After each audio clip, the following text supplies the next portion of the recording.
Assalamualaikum warahmatullahi wabarakatuh.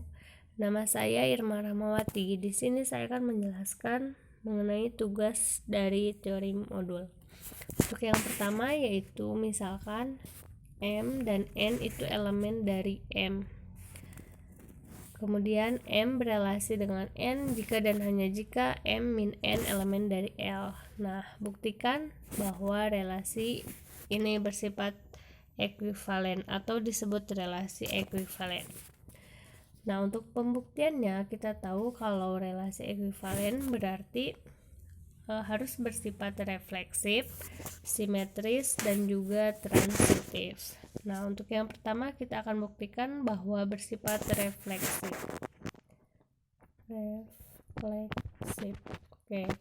Untuk setiap elemen M, untuk setiap M elemen dari M berlaku M berelasi dengan M mod A.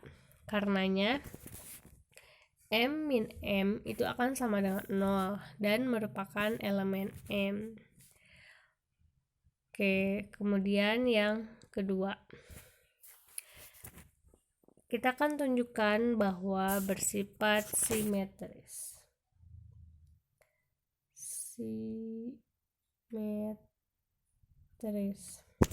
Ambil M dan N di M dan misalkan M berelasi dengan N mod A. Nah, menurut definisi yang ada, kita tahu kalau M berelasi dengan N mod A itu jika M min N elemen dari M. Nah, selanjutnya kita punya min N elemen dari M dan juga N min M itu elemen dari M. Nah, artinya kita peroleh M berelasi dengan N mod A. Karena tadi terbukti kalau M min N elemen dari M, kemudian N min M juga elemen dari M. Oke, selanjutnya yang ketiga kita buktikan bahwa bersifat transitif. Ini ya. Misalkan ambil M, N, dan P di M. Kemudian misalkan M berelasi dengan N mod A dan N berelasi dengan P mod A. Nah, menurut definisi yang tadi, kita tahu kalau M berelasi dengan N mod A itu jika M min N elemen dari M. Nah, kita punya M min N elemen dari M. Ini berasal dari ini pemisahan yang pertama. Kemudian N min P elemen dari M. Ini didapat dari N berelasi dengan P mod A. Nah, selanjutnya kita punya M min N ditambah N min P akan sama dengan M min P yang merupakan elemen dari M. Nah, ini N dengan min N akan saling menghapus. Kemudian kita peroleh M berelasi dengan P mod A. Nah, karena ketiga sifat yang tadi terbukti, maka terbukti pula kalau itu adalah relasi ekuivalen. Oke, selanjutnya yang nomor 2 yaitu bukti dari well-defined tentang proposisi 1.10.2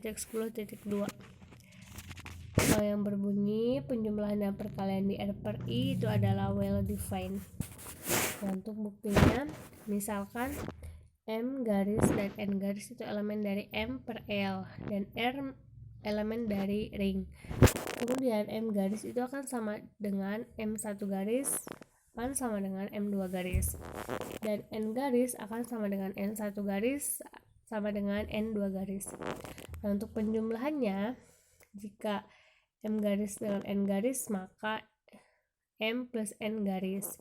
Kemudian untuk perkaliannya M garis, N garis itu sama dengan M N garis.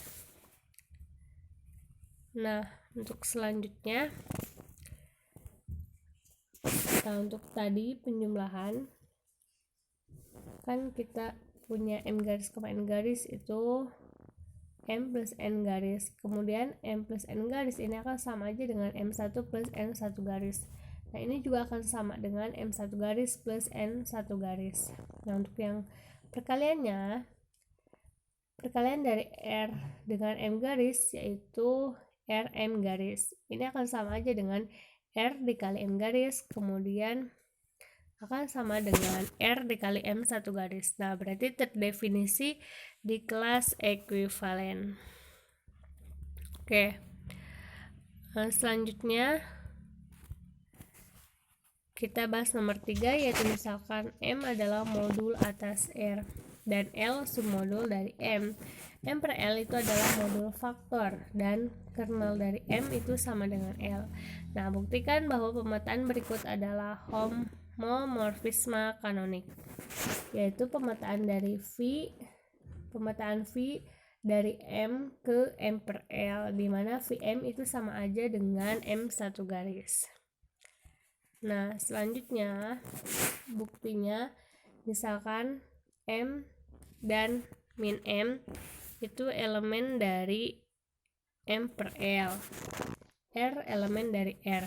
Nah, akan ditunjukkan bahwa Vm ini adalah homomorfisme modul. Nah, karena tadi kita disuruh membuktikan bahwa bersifat homomorfisme kanonik, artinya yang pertama bersifat homodul, kemudian yang kedua bersifat surjektif. Kita buktikan dulu yang pertama, yaitu bersifat homodul. Vm tadi itu sama dengan M garis. Nah, M garis ini kita ubah, ini akan sama aja dengan M plus L, kemudian akan sama aja dengan M plus 0 garis. Kemudian ini itu akan sama dengan Vm garis plus V0 garis. Ini syarat homodul yang pertama. Kemudian syarat homodul yang kedua yaitu V dikali Rm akan sama dengan Rm garis, kemudian akan sama dengan R dikali M garis, dan akan sama dengan R dikali Vm.